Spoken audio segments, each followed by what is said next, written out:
Thank you, everyone. It's wonderful to be here, a real privilege. When I look out at the room, I know I'm looking at coaches. What I see are people who have great influence. All the testimonies, all the inspiring stories of the people who've just received awards.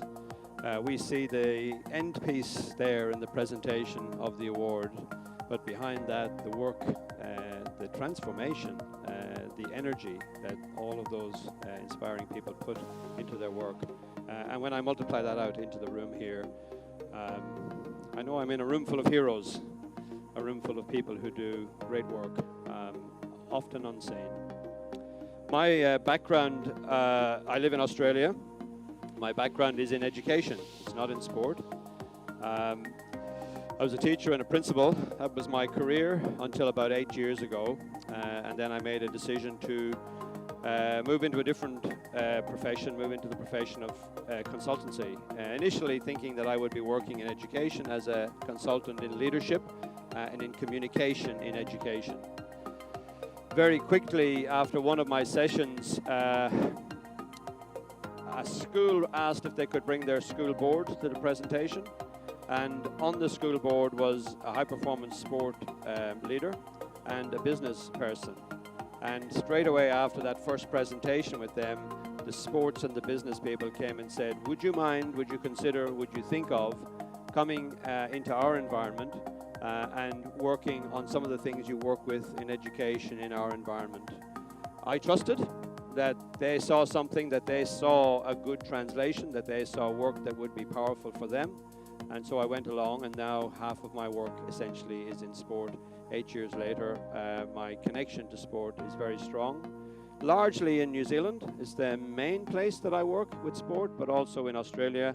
I work with New Zealand Rugby, I work with Australian Rugby, I work with all sorts of different groups at both community level and at high performance level.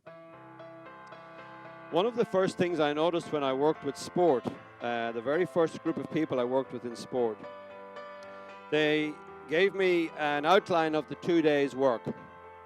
And after all of my inputs, so I was doing 2 days of workshops and presentations, after each of my presentations, there was a session that just had the letters PM, like the acronym for Prime Minister.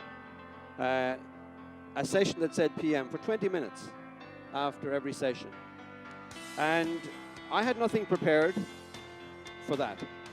And there were 10 of them in the 2 days. So I said to the person who was briefing me, I said, what is PM? What's this mean? I have nothing prepared for that. My sessions, I don't know what they are. And there was a very interesting answer that gave me a glimpse into the way this group of men and women think about coaching. Because what they said is, oh, Brendan, don't worry about PM. That just stands for personal meaning. Please don't make the mistake, they said, of thinking when you work with us that we expect you to make meaning for us. That's our job. You have a role. Come forward, provoke us, challenge us, test us, meet us with respect. But we have a role in meeting you too, and we take it very, very seriously in this group.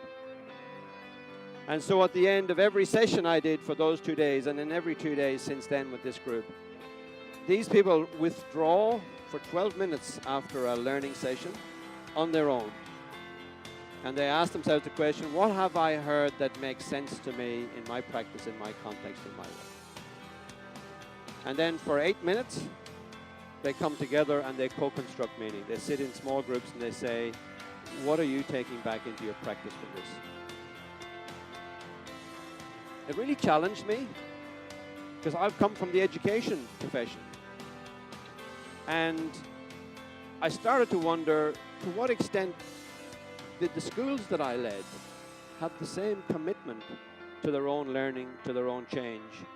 To what extent did we realize that it was our job to make meaning, not to expect meaning to come to us packaged, finished, and full?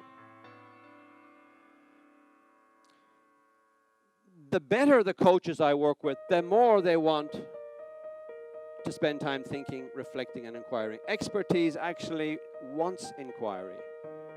Expertise is not getting rid of questions. Expertise is about asking better questions. And again, I know in the room I'm speaking to right now, there are many of you whose expertise technically in the sports that you run and whose expertise from a leadership point of view, and to me, I don't separate coaches and leaders and coaches. To me, you cannot be a coach without being a leader. Who would you be? Standing in front of people who want to be led by you. So coaches and leaders are, to me, the two terms are almost synonymous.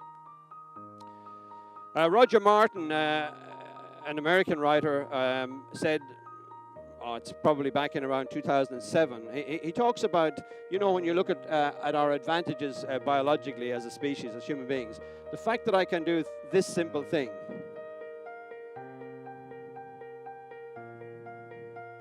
That our thumbs are opposable. We can oppose the tips of all our fingers with our thumbs. That ability to do that has given us extraordinary advantages in terms of developing tools, technology, and so on. Our ability to do that is an enormous evolutionary advantage to us as human beings. You think of the number of things we do, even as we're sitting here today, like anybody who's texting or tweeting right now, we're using our opposable thumbs. It's very interesting, though, because the other place that we as human beings have a real advantage is that we have, to some extent, opposable minds. We can step outside our practice and look back at what we've done.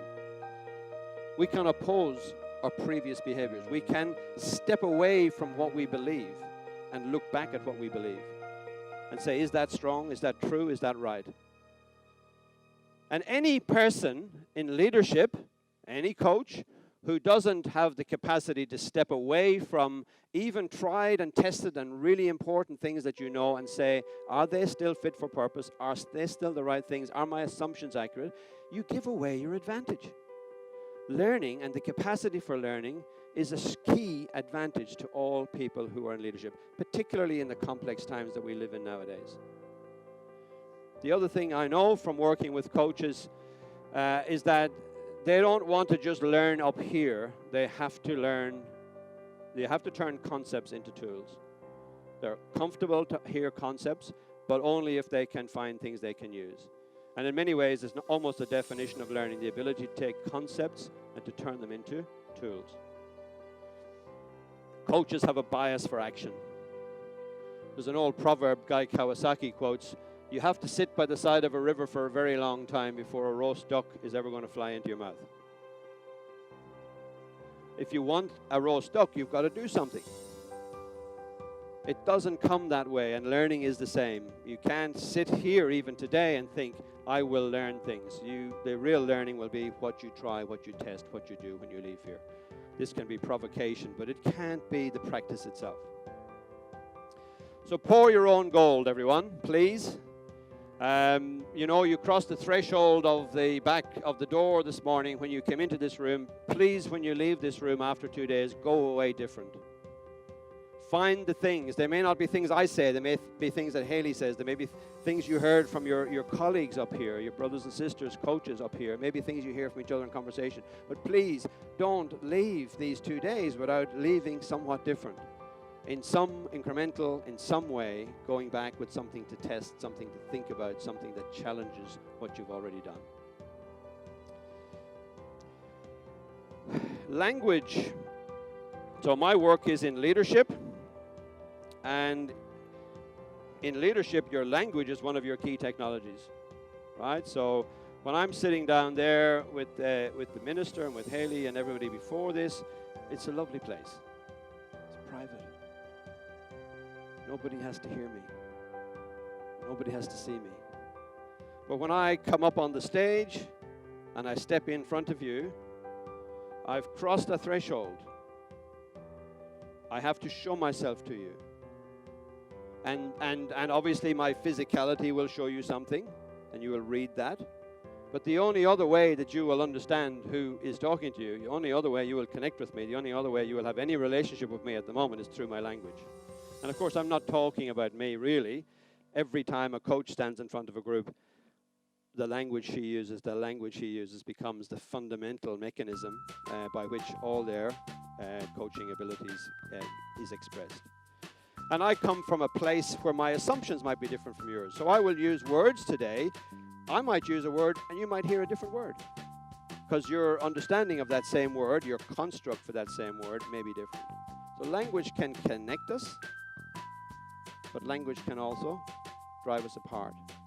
And so the key question at the heart of this keynote is, how do you keep your intention, what you know and what you care about, your values, how do you keep your intention connected to your impact? Because I work with many leaders who have, almost everybody I work with, in big businesses, in community sports and everything, almost everybody I work with, when I talk to them personally, they have a deep and good intention for their work. I want to do good for the people that I work with.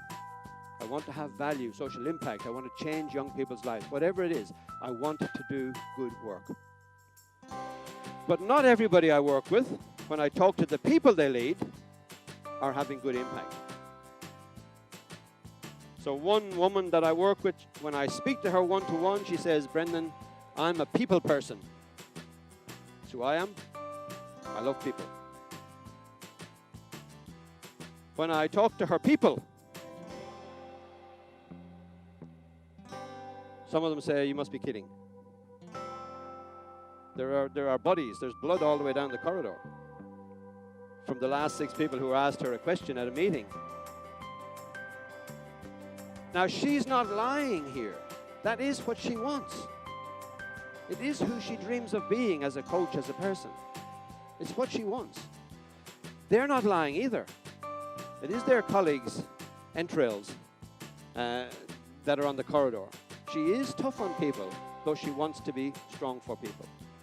And what's happened for her is her intention and her impact, like 2 tectonic plates over time, have drifted away from each other. Because of her nature and because of her power, nobody has been able to tell her that. So she's living in this beautiful world of intention, of hope, and the people that she's leading are having a very different experience of her leadership. If you have somebody around you who tells you how it actually feels to be led by you, they are gold. If they have the courage and the love for you to say, Brendan, I know you mean this as good, but let me tell you how this feels right now. If you have people to give you, it's why feedback is such an important mechanism for ensuring that our intention and our impact don't get separated. This is even true in our personal lives. Like my intention as a father. Ask my kids. I hope they'd say the same thing.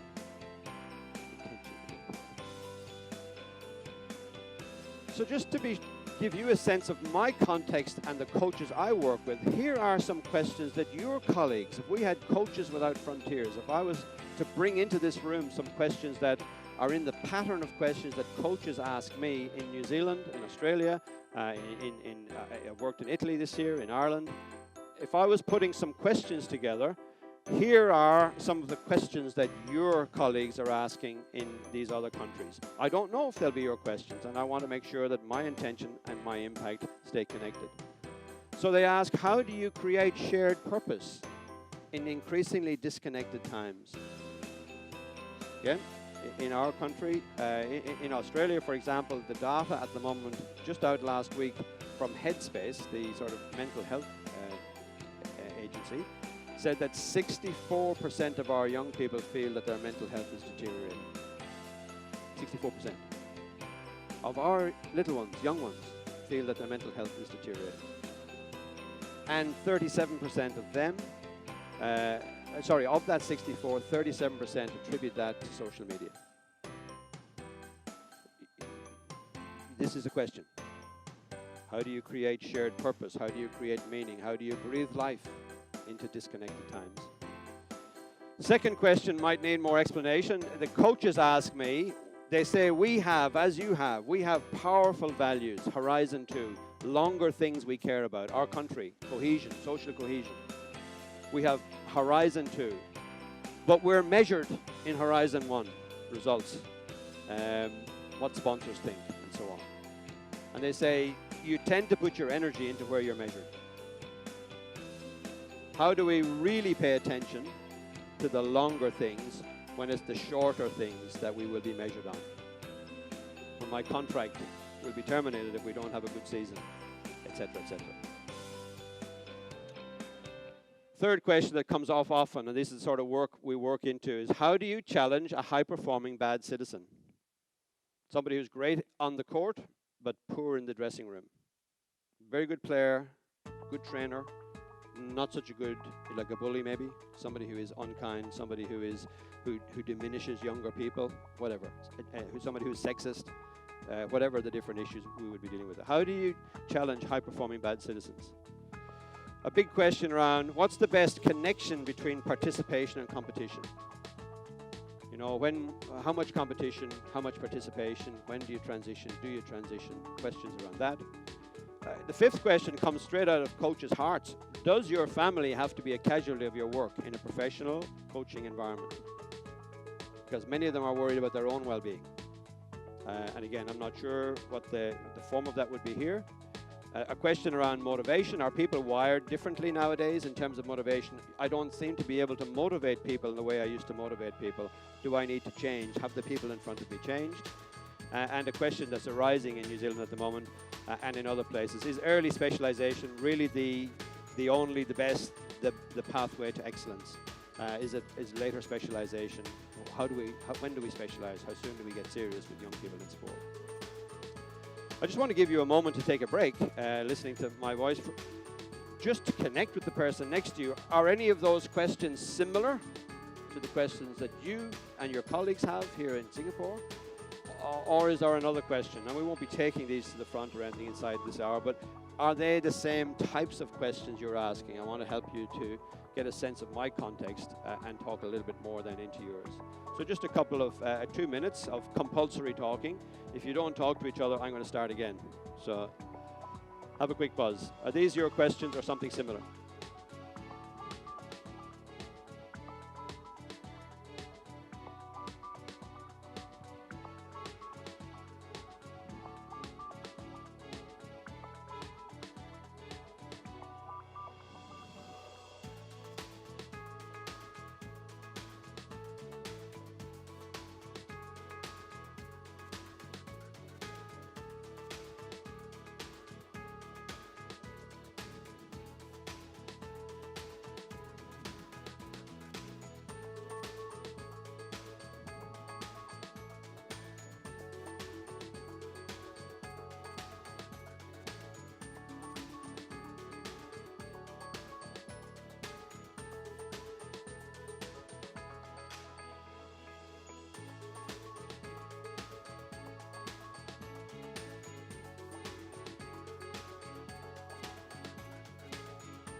Okay.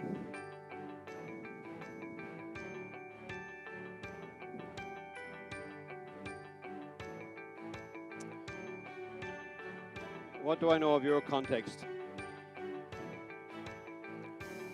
So you, the people who have prepared me for today, invited me here, Coach SG, have been very conscientious in trying to give me a sense of what the context of coaching is in Singapore. And the documentation that we've talked about and thought about have said some really powerful things. This is from the Vision 2030 document. These are snapshots of things that struck me as I read the document, that sport has a pragmatic, it has a social outcome, a health and social outcome, advantage to the country. That social cohesion is a part of the leverage of sport. It's part of the importance of sport, because in many ways the world is pushing away from each other.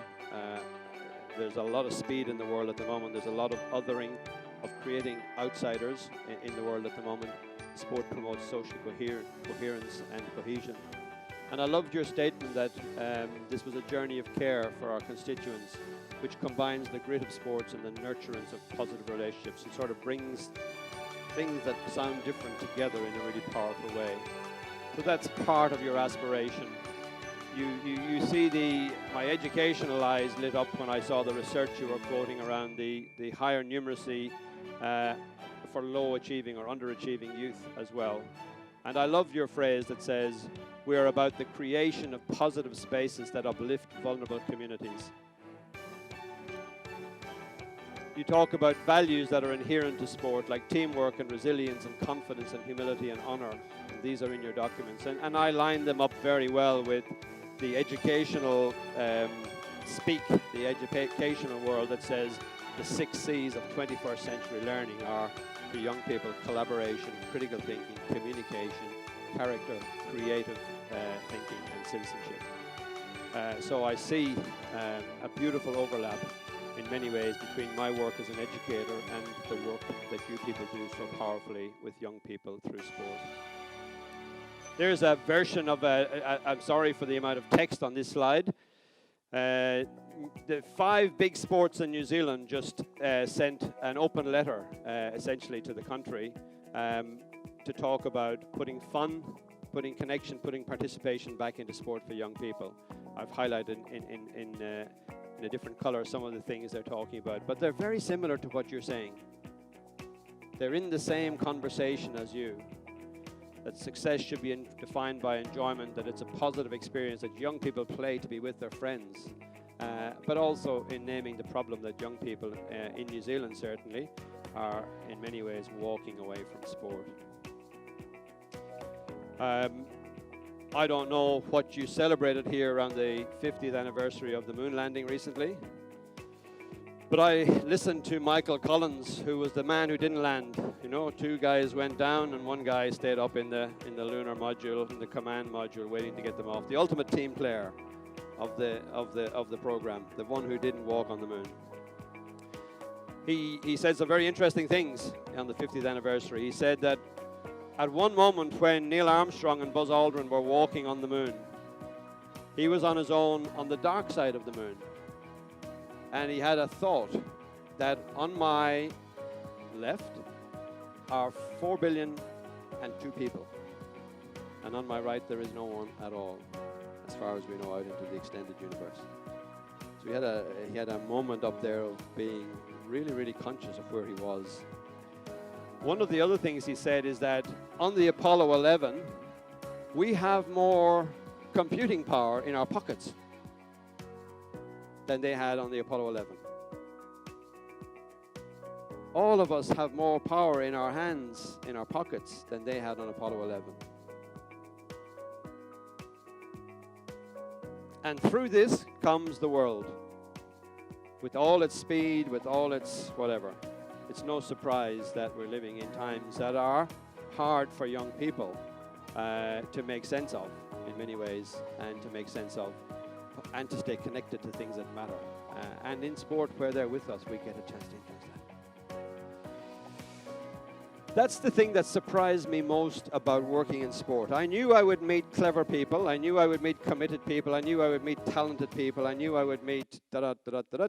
I knew who I would meet when I started working in sport. I didn't realize the extent of your commitment to noble cause. I didn't realize until I started to work with coaches how much they care, not just about the people that they work with, but about the impact they have on those people's lives. When I work with the Crusaders it's a rugby team in New Zealand, they talk about sending better men back to their families. So we talk about Horizon 1, winning the game, training hard, being elite athletes, we talk about that, but we want to send better fathers back to their families. We want to send better husbands back to their wives. We want to send better friends back to their friends. We want to send better sons back to their mothers and fathers. And in that way, we strengthen our country. That's the thing that surprised me most And that's why I said at the start, because I don't use words lightly. When you use your influence, you do heroic and noble work. When you use your influence well, you change things for people in ways you may not know, but in ways that we know have massive, powerful, long-lasting social impact. And in that way, each one of you is a nation builder. Each one of you, when you take those footsteps, is a nation builder. When you're washing your teeth tomorrow morning, remember, there's a hero looking back at you. Tonight. It's not an accident when places are great, guys. You know, greatness, really strong programs, strong places, they don't get there accidentally. There's an intention that you need to put into your work for your group to be as good as it can be. You know, we talk about Daniel Kim. I know you've used Daniel Kim's work here a bit. He's a systems thinker out of the United States, and he talks about levels of perspective, that in many ways your organization, your team, you have vision and values, mental models or values and beliefs. And if your vision and values are real for you, they will turn up and you will create systems and patterns of behavior and events that line up with those. That our talk and our walk will be aligned. So if we have on the wall in our clubhouse humility, you will experience humility when you meet us. If we have on the wall in our clubhouse respect, you will experience respect when you meet us. We will not put anything up there that we are not serious about. Again, the very first time, this time I worked with Rugby New Zealand, I walked into their front office. I'll take my phone here because it's a prop, and you know the World Cup in rugby is on at the moment, so this is a story that has some resonance for me at the moment. I've gone into the rugby house in Wellington, and there's a young man sitting at a desk at the front of Rugby House. I've gone in, I said, hello, I'm Brendan. I'm here to work with the coaches. And he looked at the sheet. He said, oh, yes, Brendan, hello. He said, you're really welcome. And actually, I've talked to some of the coaches this morning, and they're looking forward to working with you. And he stepped up, walked around his desk, and he came out and he started to have a chat with me. And so I'm just a stranger, just coming off the street. I'm nervous. I haven't worked with them before. And his greeting is warm for a start. Talked to me for 2 minutes, and then he said, do you mind handing me your phone? Now, you know, nowadays we'll hand over one of our children quicker than we hand over our phones, but maybe one of our children particularly. But I thought, okay, you want my phone? He says, yes, please, give me your phone. So I've given him my phone. He's gone to where their values are with me. And he said, do you mind standing there?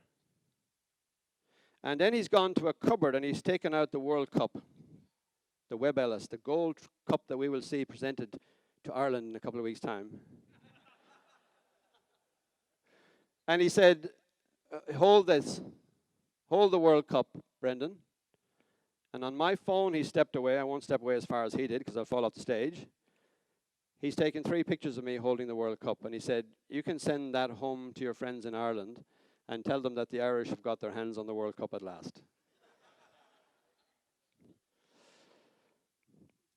As I worked in and out of that space that day, though, I noticed that when anybody was new to New Zealand rugby, he got up from his desk, he came out from the desk, and he had a chat. He brought them to see maybe a shirt, or he did something special with them. Not his normal colleagues, anybody new got a different welcome. And I thought the next day I should thank him because I really appreciate it. I'd sent the message home to my brother in Munster and got a suitably profane response from Munster Rugby. I said, thank you to this young man. I said, thank you. It was a lovely thing you did yesterday. And I noted that it wasn't just an event, that it was his pattern of behavior. I said, I saw you doing that for other people yesterday, and it must be how you see your job, system and structure. And I said, you're very good at your work, and thank you. And he said, this is a 26-year-old man. He said, Brendan, do you know that that's our vision? Do you know that that's our vision in rugby? Our vision is to unite and inspire New Zealanders and to make them know that this is their home. And anybody who comes into this place, I'm sitting at the front desk of the vision. You see, it's not an accident that that place is great. What they care about and what they do are lined up. at every level. What they say they're about and what they do happen. And they would rather have nothing on the wall than something that was untrue of them. They'd rather have nothing there. Take that down, because we don't do that. So when we set these standards for ourselves in our programs as coaches, or in our country as the coaches, as the family of coaches in Singapore, when we set these things, we have to find the systems, the behaviors, and the events that make those things happen.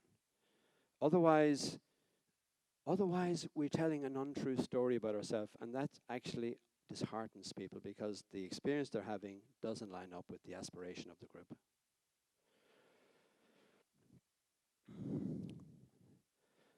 Patrick Lencioni says that a high-performing group, if you snap open a high-performing group, and I don't mean high-performing in the elite sense in sport, I mean just a group that's great at what it does. It could be a school rugby team that's high-performing. It could be a group of coaches who work together that's high-performing. I know you have a technical meaning for the word high-performing. I just mean people who are great at what they do. When Patrick Lencioni snaps open high performance, he sees, and I've adapted it because I've put at the center campfire, shared belief that burns in the people, a shared space that we care about, something where we overlap as human beings on. And then we pay attention to trust. Do we trust each other as people? Do we trust each other as to do the work we have to do on the field or on the court? Once you've got a strong campfire and you have strong trust, you know what you can do? You can have strong talk. We trust each other, we trust the mission, and if things aren't right, we will talk about it. He even calls it conflict, which is a word many of us don't like, but we will get into difficult conversation when we have to. And when all of those three things are happening, the group tends to buy in, the group tends to really get engaged. We care about each other, and when we don't agree, we talk it out skillfully. Now we buy in. If a group doesn't buy in, they'll often agree in a meeting by being quiet. And when the meeting's over, they'll go off to another place and have a different meeting and say what they really think. And then you get the magic ingredient, the secret sauce. When the group is through to that high buy-in, it's not up to the coach so much anymore to keep them connected. They're keeping each other connected.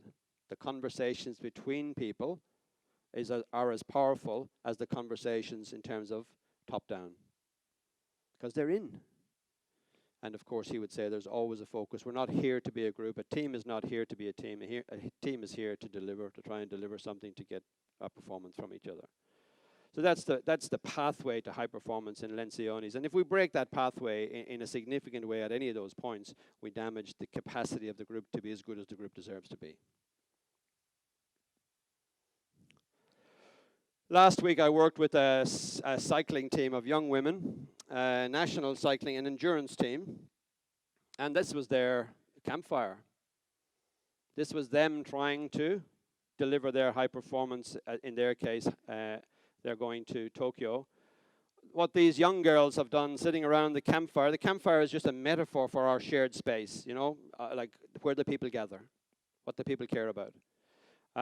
These young women came out from their campfire saying, what we want to do is to inspire people, as many as we can, by creating moments of excellence on our own journey of growth.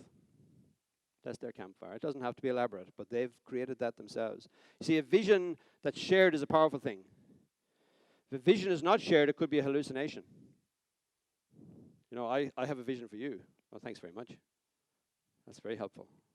But the vision, when it's shared, has a different power. And then they decided that that vision would need those 4 pillars. That we commit to optimal decision making, that we commit to consistency of effort, that we commit to intent and being clever about what we do, and that we commit to being all in. We will win together, we will lose together, we will all be together. Whatever happens, all in. And those young women, as I said, 23, 24, they're already inspiring me. That's their. One of them said to me, Brendan, could a great team and a terrible team have exactly the same values?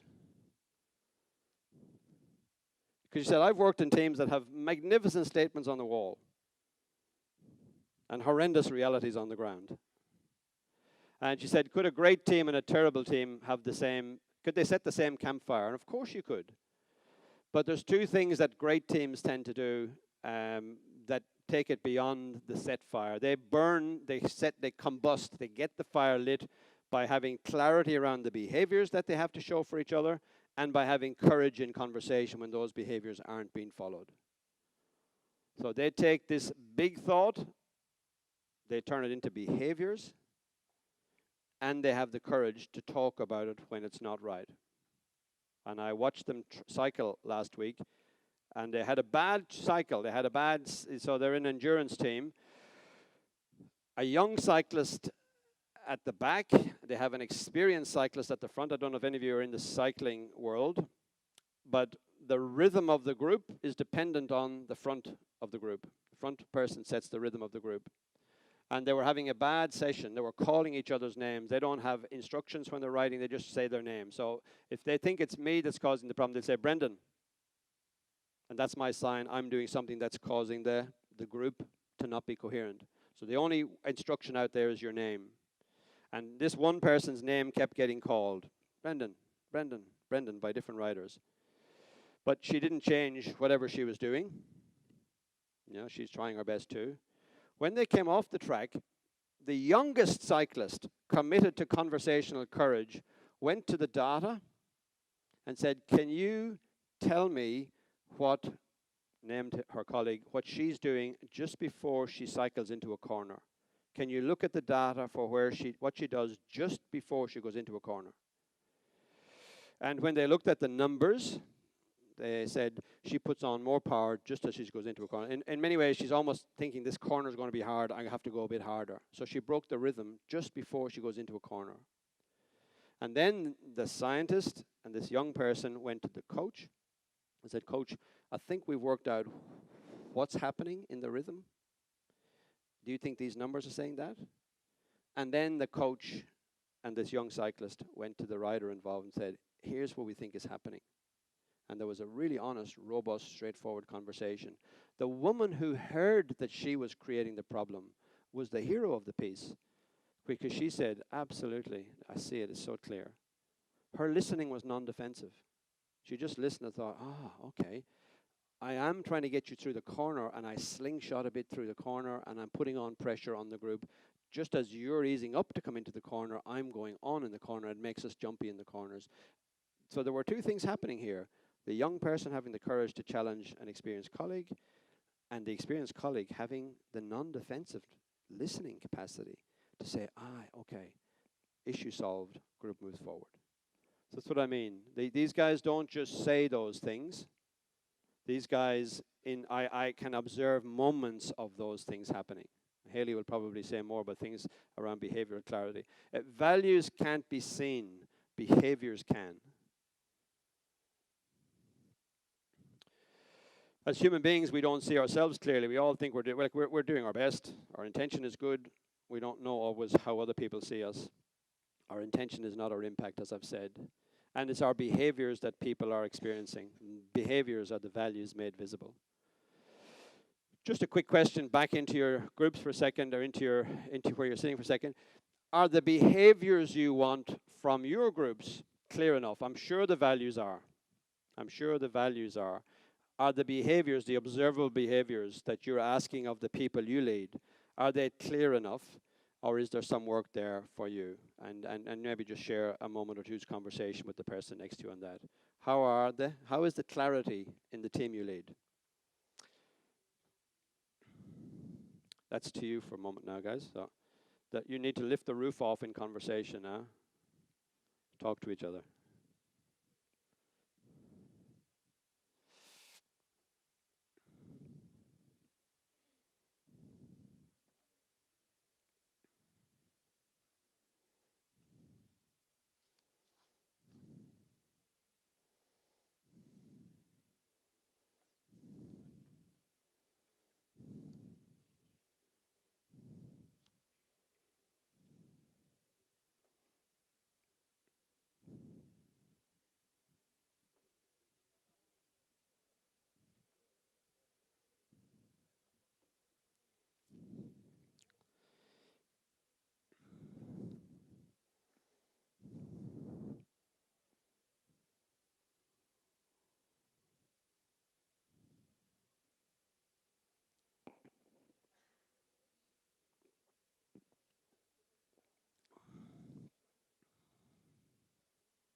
Okay.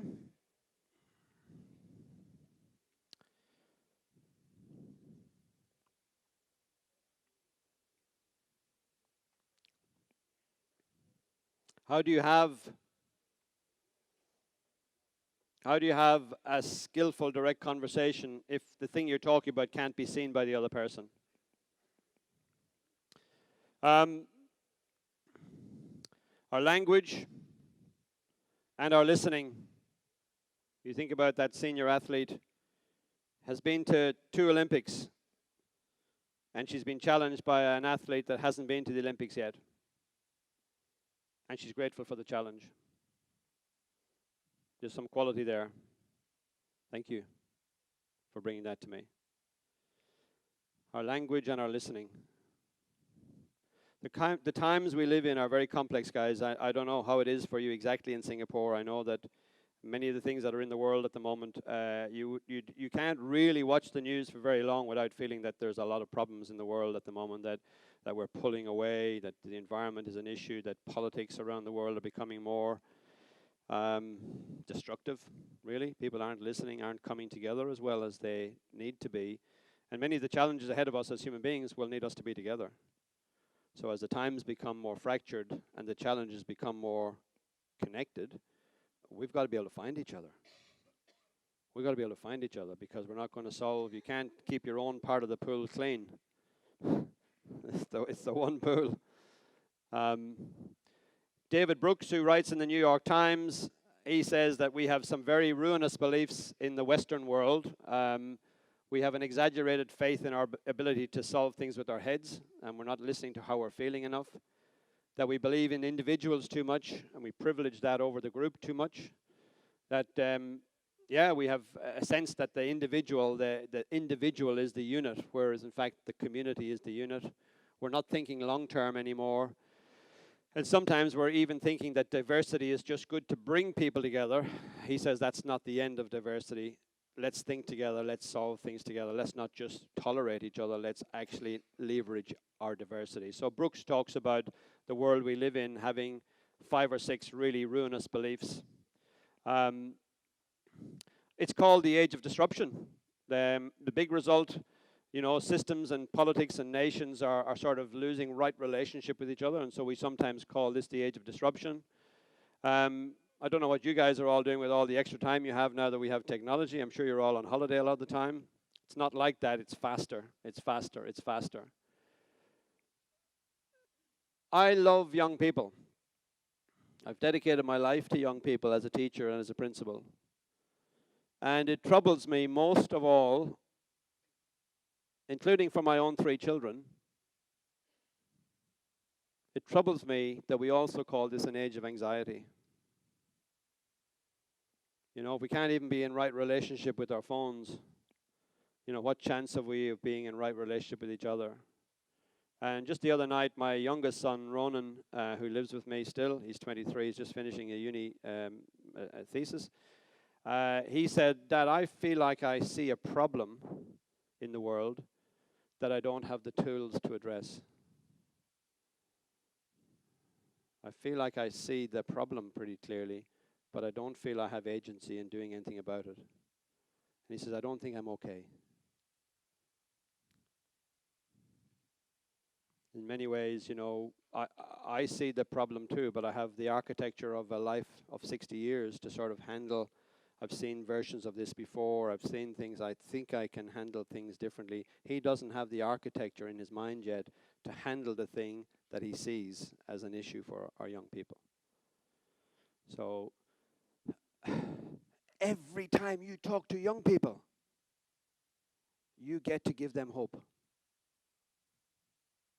You get to step into a place where they see a kind face, a caring face, a clever face, an interested face.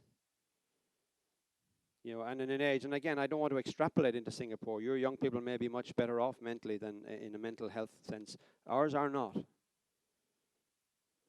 Every time we interact with them, it matters, because you don't know if you're the only person in the day who took them seriously. You don't know if you're the only person in the day who made them think that the future is a place worth going to. You know, Patch Adams, the clown doctor, used to say, one of the main reasons adults should laugh is to give young people a reason to want to grow up. If we're walking through the world as adults, good to be here. How good is this? Burdened, fast, shallow, uncaring. If we're walking in front of them like that, that's not good for succession planning. Who wants to grow up to be a version of that?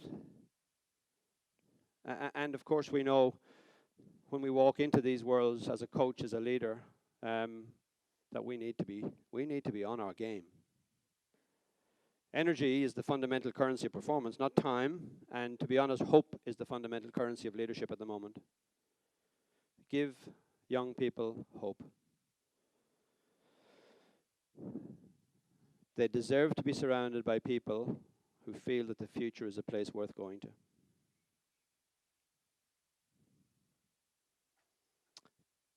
When Keltner does the research into culture, he says that one of the things that great leaders do is they tell stories that unite. They tell stories that give people hope. And I want to sort of close off with a story from a coach that I've worked with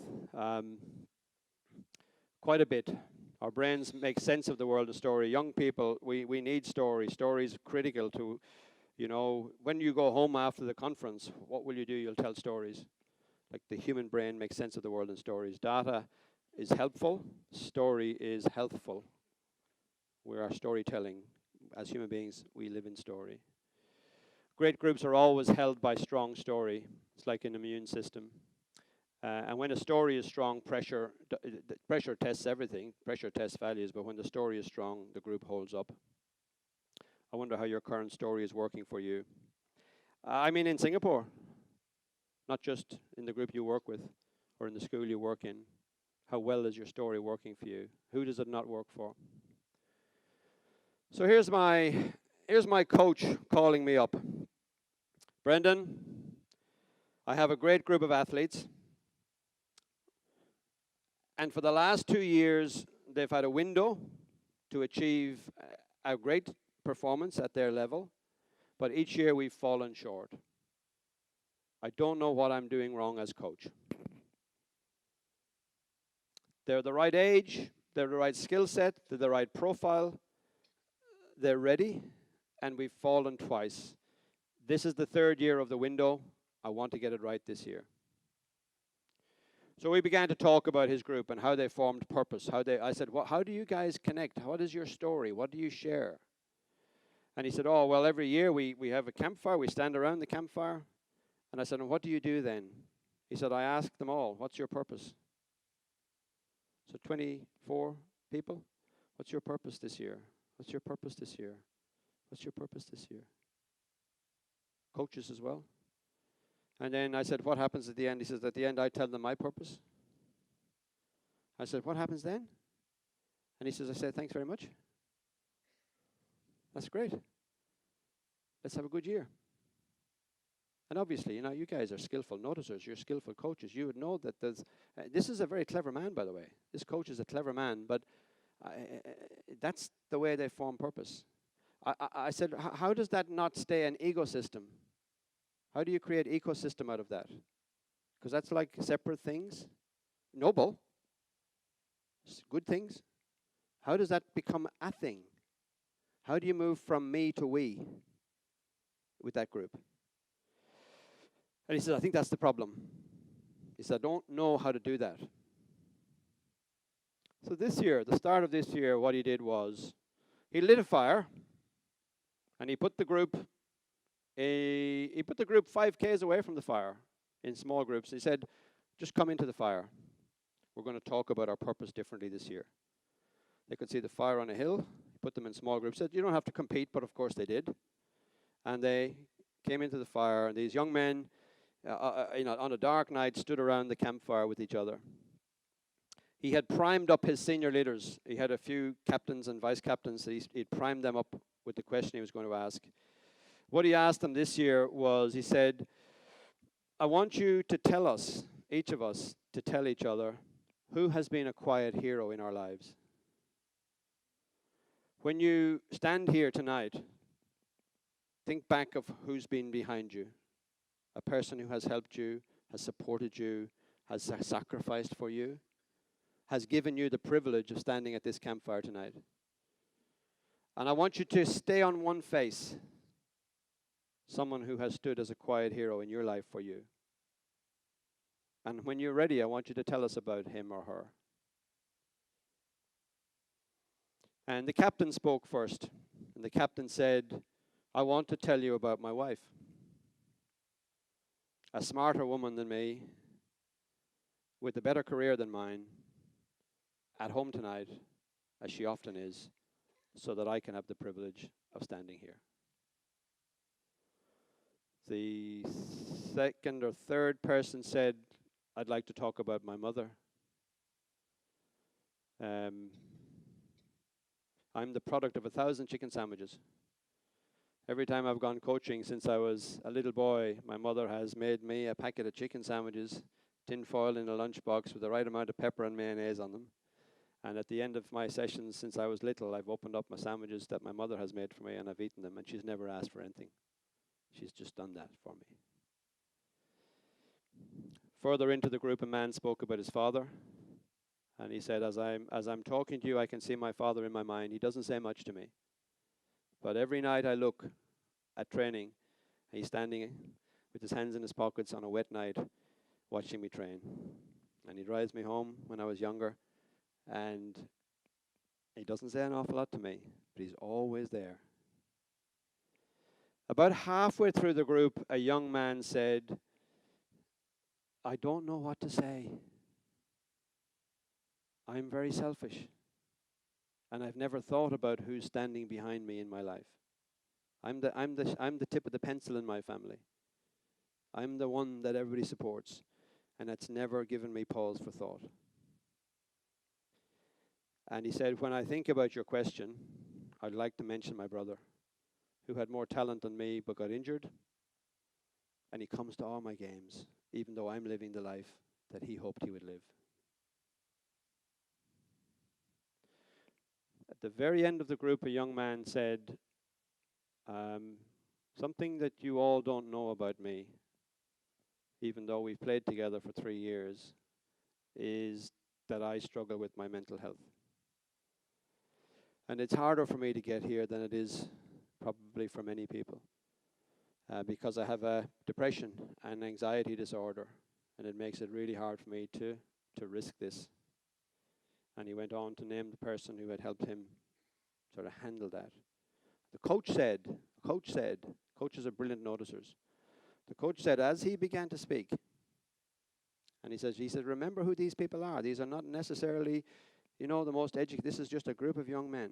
He says, when that man began to speak, whether they knew it or not, they somehow got a sense of what he was going to say, and the young men on either side of him just did this, just to put their shoulder against his shoulder. Intuitively, they just went, so that he knew he wasn't on his own. And he said, in that moment, nobody who was standing at the campfire that night will ever forget being there.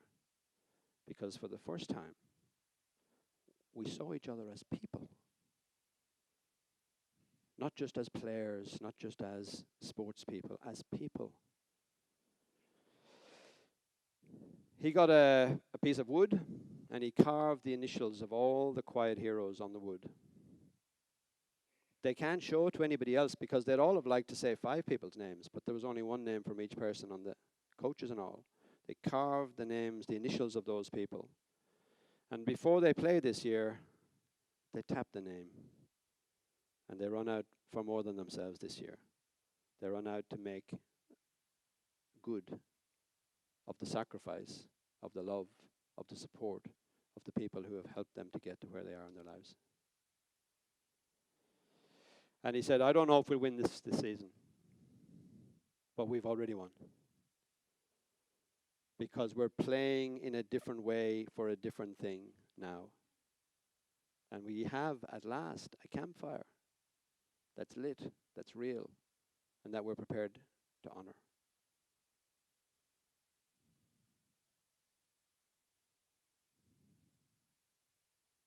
Like in this room, behind us all are quiet heroes. Husbands, wives, mothers, fathers, friends, coaches. Behind us all are quiet heroes. The mothers and fathers back in time that sacrificed to allow us the opportunities of this moment. And in our field, in the coaching field, you know, you probably are one of those quiet heroes every week for at least some of the people in your care. What a power. What a privilege. And you know, we live on this earth for what, 29,200 days or 220 days if you get 80 years, something like that. We live on this life for a finite number of days. If that was a bank account, you'd spend it carefully. Well, there's a day's account. You know, you can't afford to spend your days poorly.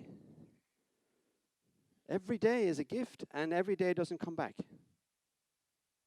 And if we don't step into our work with the determination to honor what should be honored, to transform what should be transformed, and to genuinely see beyond the technical things we're doing, which are critical to our work, but into the story beneath that, we miss our vocation.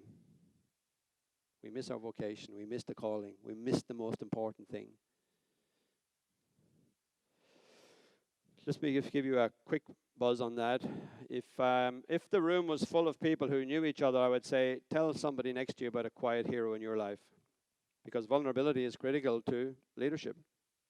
But because we don't all know each other, just have a quick chat. What's the story? How do you create story for your group? Is the story in your group connected and strong and noble? Or is the story in your group sort of a little bit less intentional than that? Just a quick buzz, and then we'll just close off these opening remarks. How are you going?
Okay.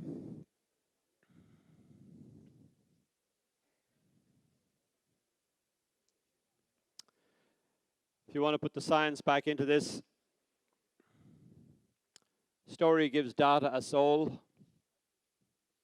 You want to put the science back into this. What's happening in that group? Dan Pink's work on motivation says that human beings are purpose maximizers. Human beings can live without almost anything. They can't live for long without purpose. If there's no meaning, it's hard to hold together without meaning. And so Dan Pink says that the first thing that a group has to do to stay really tight and motivated is to find some purpose. When you're clear on your purpose, you know what the mastery needs to be. All the technical things, all the great things, we have to find the mastery work that matches our purpose. And when your group have purpose and mastery is clear, you can allow them freedom. You can open it up, you can give them some more room. Autonomy is the third condition for motivation in Pink's work. I'd like to take it a bit further, and this is not in Pink's work. To be honest, I think that needs to be the pattern, that our purpose needs to be connected, that our mastery needs to be connected, and that our autonomy needs to be connected. We're not free from the group, we're free for the group. We can experiment, we can play, we can test things out for the group. And once the purpose and the mastery is clear, that autonomy can be more connected. Just to finish on Michael Collins, I I wonder if you know what the sound of connected autonomy is. What does it sound like when a group has connected autonomy? When they came back from the moon, they went on a world tour, and people came out, ticker tape parades, clapped and cheered, and they went on a world tour, the astronauts, open cars, back in the late 60s. And he said the thing that he'll never forget is that people kept running up to them saying, we did it. We did it. Not America did it, not you did it. They kept running up as if we had all done it and saying, we did it, we did it, we did it. A bit like Kipchoge the other night in the marathon. You know, say, okay, one small step for a man. Well, a whole lot of long marathon for a man, but the group around him is the piece that helped him to do it. We are stronger together. We are simply stronger together. And in times that tend to push us back into our heads, times that tend to push us back into our individual concerns, the skill of coming out and gathering people and connecting them, that'll be a skill for the 21st century. It'll be a skill in education. It'll be a skill in politics. It'll definitely be a skill in coaching. And my deepest wish and my best wish for you is that you find it. That you find it, that you protect it if you have it already, and that you find it if you haven't. The ways of getting the group together in connected autonomy. Set the campfire, create the story, and give the people a chance. Give the people a chance to show what they're able to do. I'll close now, guys. Can I say from my heart to your hearts, thank you already for what you do. Thank you for what you do. There are young people in this country, and all young people are my young people. I don't care if I'm from Australia or what, I care about young people. Thank you for the contribution. Thank you for the quality. Thank you for the sacrifice. Thank you for the intelligence. Thank you for being with them. And thank you for being with me today as well. Take care of yourselves. Thank you. Okay.